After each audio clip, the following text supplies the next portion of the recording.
चलिए देखो आज फिर से एक मैट्रिक्स का क्वेश्चन ए इक्वल टू दिया हुआ है 2174। तो आपको ये इनवर्स निकालना है बाय एलिमेंट्री प्रोसेस। तो मैंने क्या करना बताया था सबसे पहले कि पहले आपको लिखना है equal to I into A, identity matrix into Y matrix, क्योंकि आइडेंटिटी मैट्रिक्स से मल्टीप्लाई करने से कोई फर्क नहीं पड़ता। उसके बाद ए का वैल्यू रखना है, आई का वैल्यू रखना है, ये वैसे ही रहेगा। करना इसमें यह था कि इस मैट्रिक्स को इसके जैसा बनाना है, यानी ये लेफ्ट साइड के मैट्रिक्स को आइडेंटिटी मैट्रिक्स बनाना है एनी हाउ, चाहे जितना बार एलिमेंट्री ऑपरेशन करना पड़े। तो सबसे पहले टारगेट करना है इन दोनों को जीरो करने का। हम पहले 1 को जीरो करना चाह रहे हैं, 1 आता है फर्स्ट रो में। तो इसको जीरो करने के लिए यदि इसमें से 4 माइनस करते हैं तो ये भी 4 होना चाहिए। तो पहले हमने 4 से मल्टीप्लाई किया R1 में और R2 को माइनस कर दिया, तो 4 से 4 जाएगा 0 हो जाएगा। चलिए यही काम हम किए यहाँ पे। तो 4 से इसमें मल्टीप्लाई करोगे 8 हो जाएगा, 8 प्लस 7 माइनस करेंगे तो 1 बचेगा। 4 से मल्टीप्लाई कीजिएगा 4, 4 में से 4 माइनस कीजिएगा 0 बचेगा। वही काम यहाँ भी 4 से मल्टीप्लाई किए 0 माइनस किए तो 4 से मल्टीप्लाई किए 0 और 1 माइनस किए तो -1। और सेकेंड रो हुबहू वैसा ही लिख देना है। एक 0 हो गया। अब इसको 0 करना है सेकेंड रो का इस एलिमेंट 7 को। तो 7 में भी 7 माइनस हो तो 0 होगा। तो हमने इसमें 7 से मल्टीप्लाई किया यानी R1 में और R2 से माइनस कर देना है, हो जाएगा ये 0। तो 7 से मल्टीप्लाई करके 7 में माइनस हुआ 0, फिर 7 से मल्टीप्लाई किए 0 और 4 में माइनस करेंगे तो 4। उसी तरह यहाँ 7 से मल्टीप्लाई किए 28, 0 से माइनस कीजिएगा -28। यहाँ 7 से मल्टीप्लाई कीजिएगा -7 और 1 में से माइनस कीजिएगा तो 8 हो जाएगा। और पहला रो हुबहू जैसे रह जाएगा जैसे था।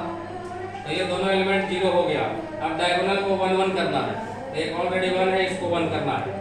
सेकेंड रो में 1 बनाना है, इसलिए सेकेंड रो में 4 से डिवाइड कर दिया। तो सेकेंड रो में 4 से डिवाइड कीजिएगा, देखिए 0/4 0 और 4/4 1। -20/4 कीजिएगा -7 और 8/4 कीजिएगा 2।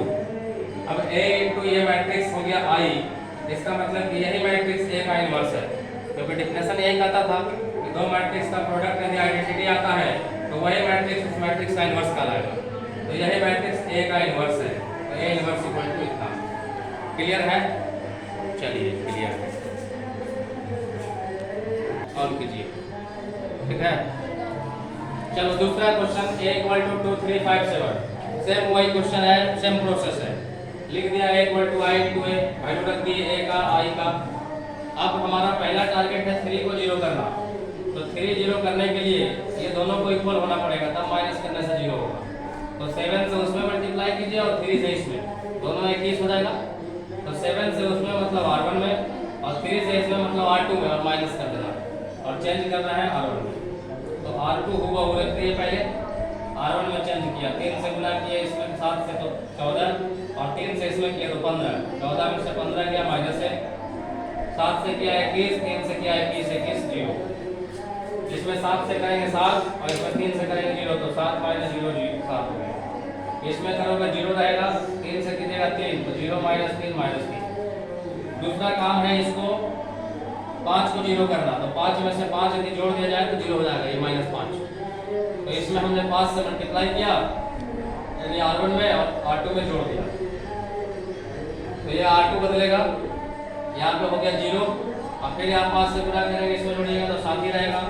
इसमें 5 से गुणा कीजिएगा 35, 0 में जोड़िएगा तो 35। इसमें 5 से गुणा करेंगे -15 और 1 में जोड़िएगा तो -14। ये हुबहू वैसे ही रह गया। अब टारगेट है दोनों को 1 1 करना। तो इसमें माइनस से मल्टीप्लाई कीजिए 1 हो जाएगा, इसमें 7 से डिवाइड कीजिए 1 हो जाएगा, और दोनों तरफ कर दिया गया। इस सब में माइनस से मल्टीप्लाई और इस सब में 7 से डिवाइड, रिजल्ट आया इतना। यही आपका A इनवर्स है। और इसी तरह से सारे क्वेश्चन कराने। ठीक है, क्लियर? इनवर्स यहीं पे खत्म। अब इनवर्स का दूसरा तरीका, इससे भी शॉर्टकट तरीका है, बिना इस एलिमेंट्री ऑपरेशन के इनवर्स निकल जाता है और वही आंसर आएगा। उसका तरीका जानने के लिए अब दूसरे मेथड पे आते हैं, तो अगले वीडियो में बताया जाएगा। तब तक के लिए धन्यवाद।